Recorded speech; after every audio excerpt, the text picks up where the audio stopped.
Hi all. I've got this small keyboard. I just picked it up from the web. It's a Korg MicroKey-37.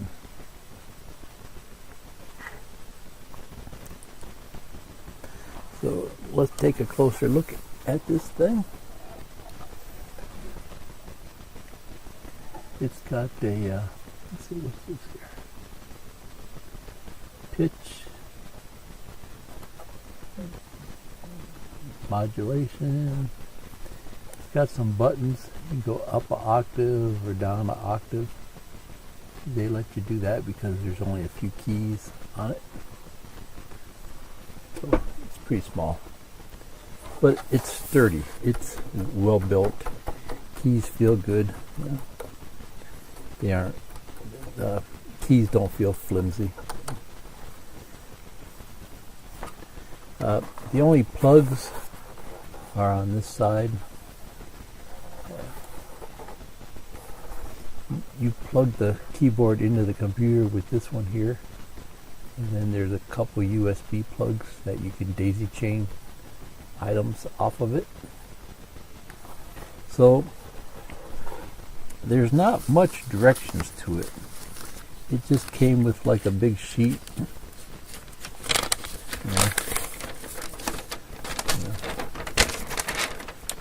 And it's like 20 different. It's like 20 different languages.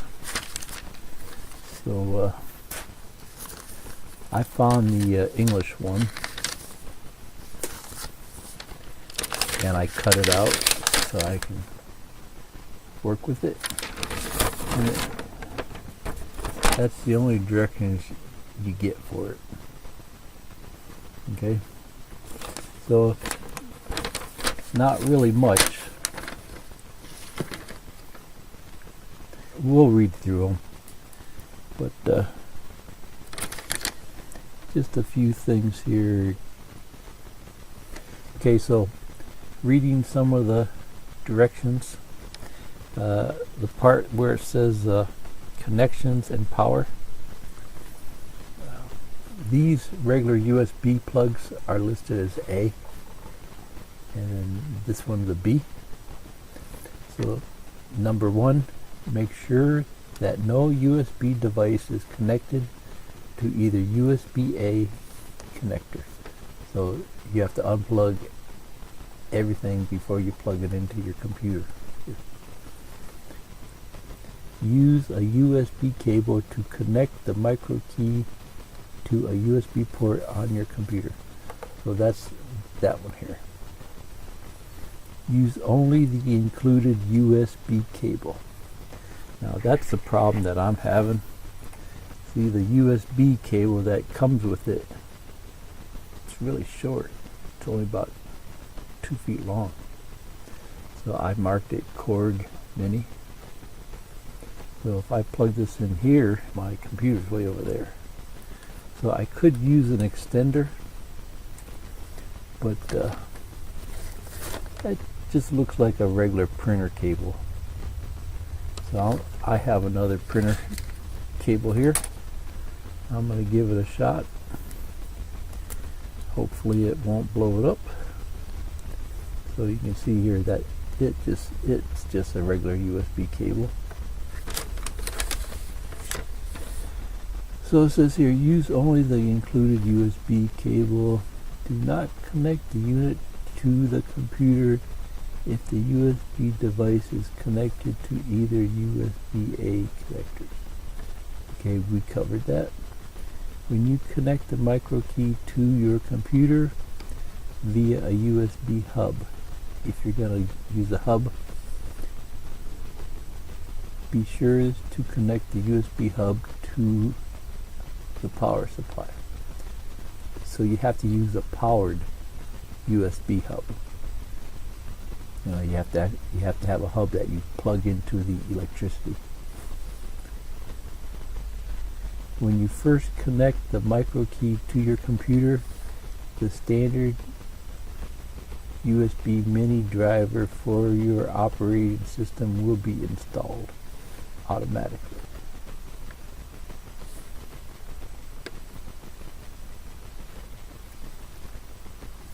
Okay, so let's go ahead and plug this in.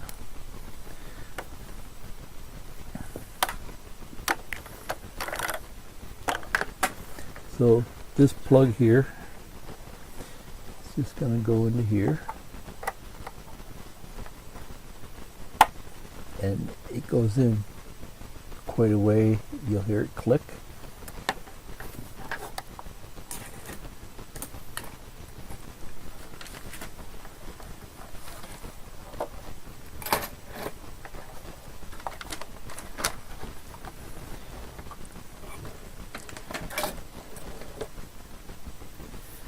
Okay, and then the other end of the cable, I'm going to plug this into my computer.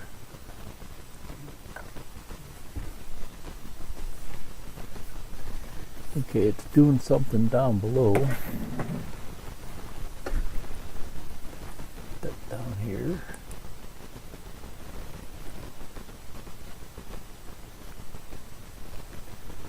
So it installed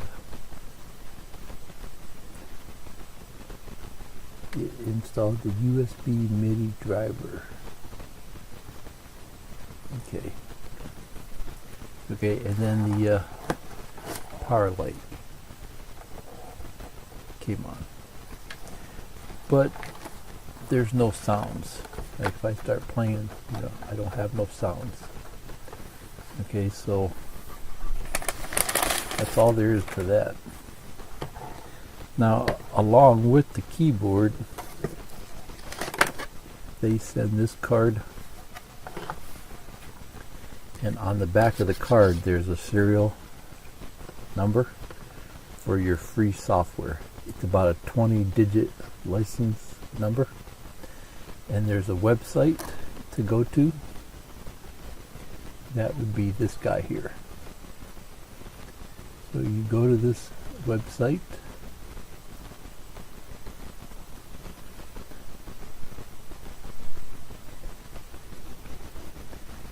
and you can get free software that works with your keyboard. So here you have to enter in your number.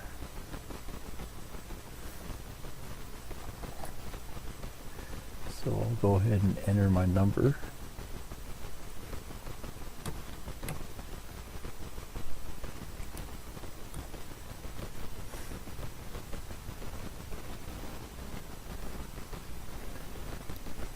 Okay, so after you put in your serial number and click the submit button, it brings you to this page, and it lists the free software that you can download. So as I scroll down here, you see it gives you the serial number that you need to install it. So I'm going to go ahead and grab this one here, M1LE. The M1 is the main Korg keyboard from the 80s.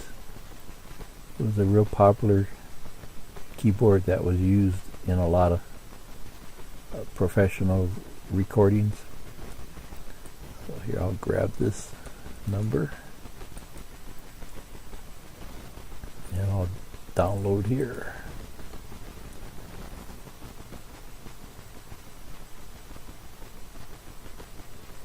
Here's the directions. So it says M1LE is a limited edition of the M1 software. See, the full-blown version costs a couple $100. After you download this one, you can upgrade to the full-blown one for $99, included in the Korg Legacy Collection, that conveniently brings the sounds to the groundbreaking M1 music workstation to your computer.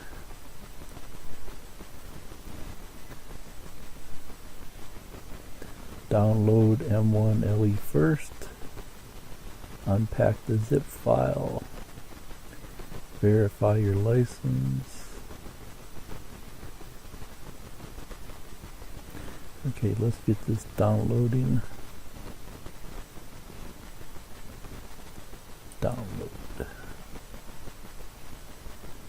Okay, next page, choose PC or Mac. If you're on a regular Microsoft Windows computer, then you want the PC version. If you're on a Mac, an Apple computer or Mac, then you want this one. Well, here's a manual and install guide. Let's see what these are. These are zip files. So we'll save these.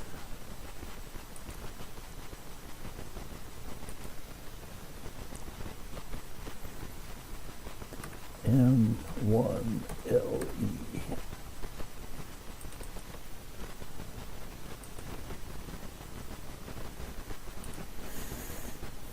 Install guide. This one's a PDF. So I want the PC version. Let's click that.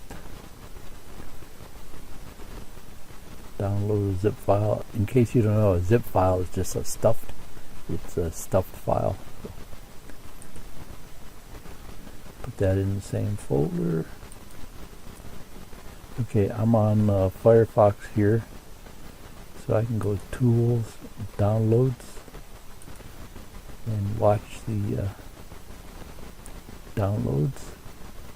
It's always fun to watch a status bar. I was just curious how long this might take, and it doesn't look like it's a very big file.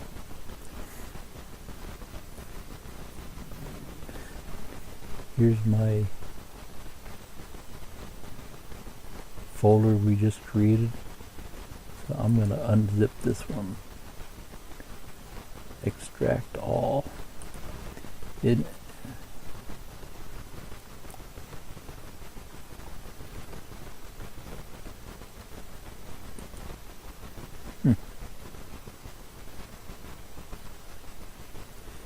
It must not be done.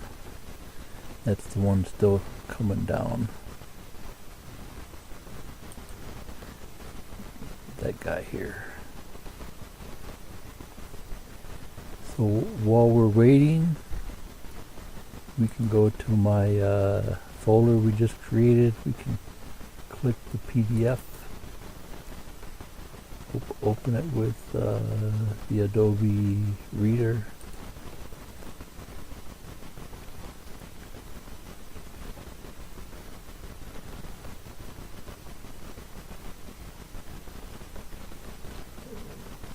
And it's only one page. It's only one page. It basically looks like the same thing that we looked at on the web page. So the documentation is done. We'll do an extract all. It usually goes to your current folder, but just check here. We're in the M1LE folder. So the old days, you actually had to point it to a folder that you wanted.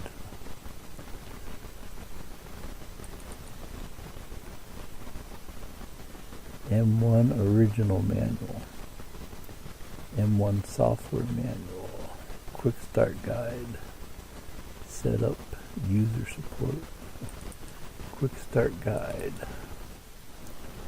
2 pages.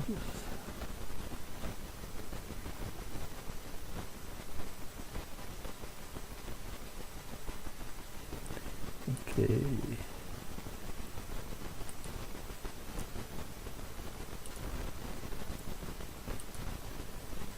M1 software manual, 87 pages. So there's a picture of the original M1.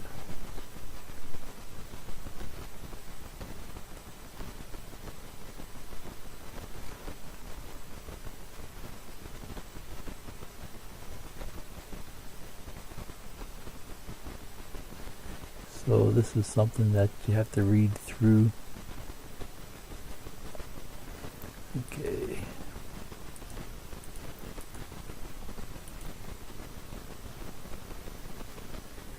Okay, so the software we downloaded is this one. We'll extract all.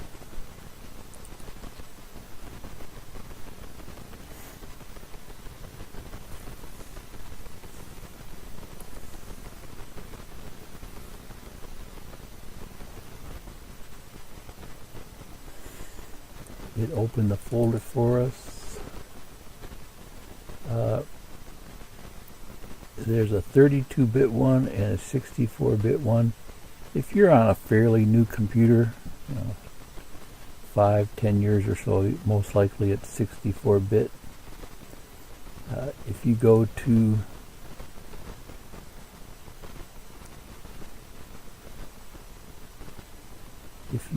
my computer, wherever they put it these days,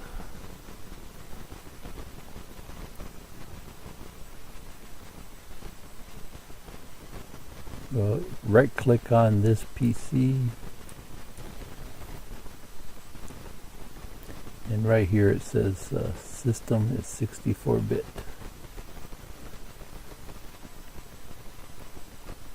You can install 32-bit on 64-bit systems. When they first came out, you couldn't do it, but these days you can. They kind of jimmy rig things in the background. So, but practically everything now, the last probably 15 years or more, it's all 64-bit.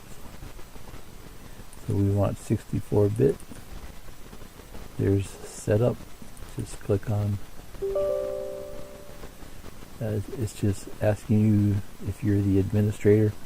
If you're not the administrator on your computer, you'll have to log in as the administrator with the username.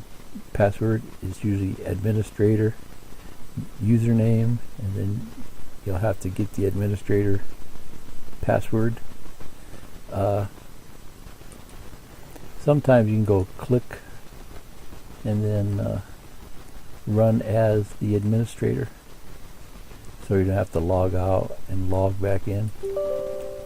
Say yes, and then if you aren't the administrator, it'll ask you for the password. So it's getting ready to install. Here's the installer. Usually installing things is painless these days. It's trying to configure it afterwards.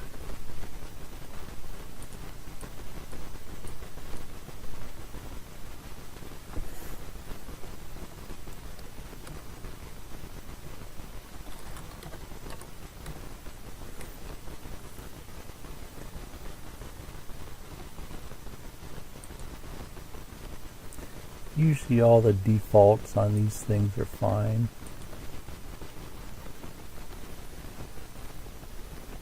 And it's done installing.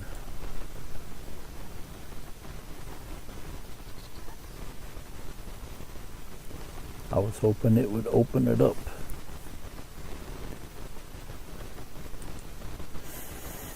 And right here, recently added. Let's see where it's at in the list.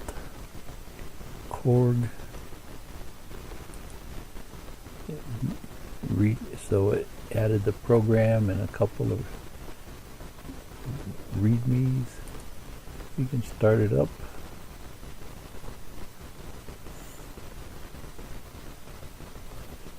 I need to authorize my software.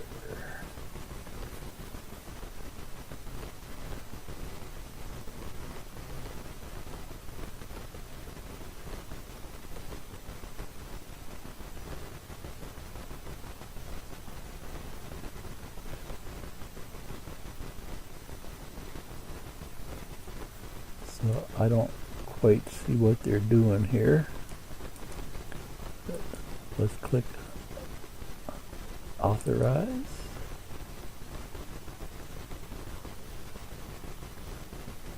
Using this computer.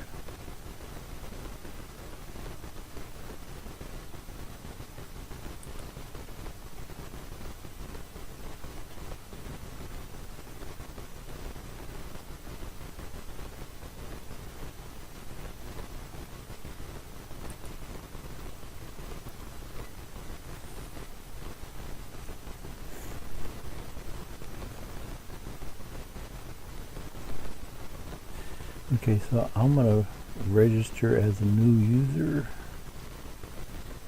New user, click here.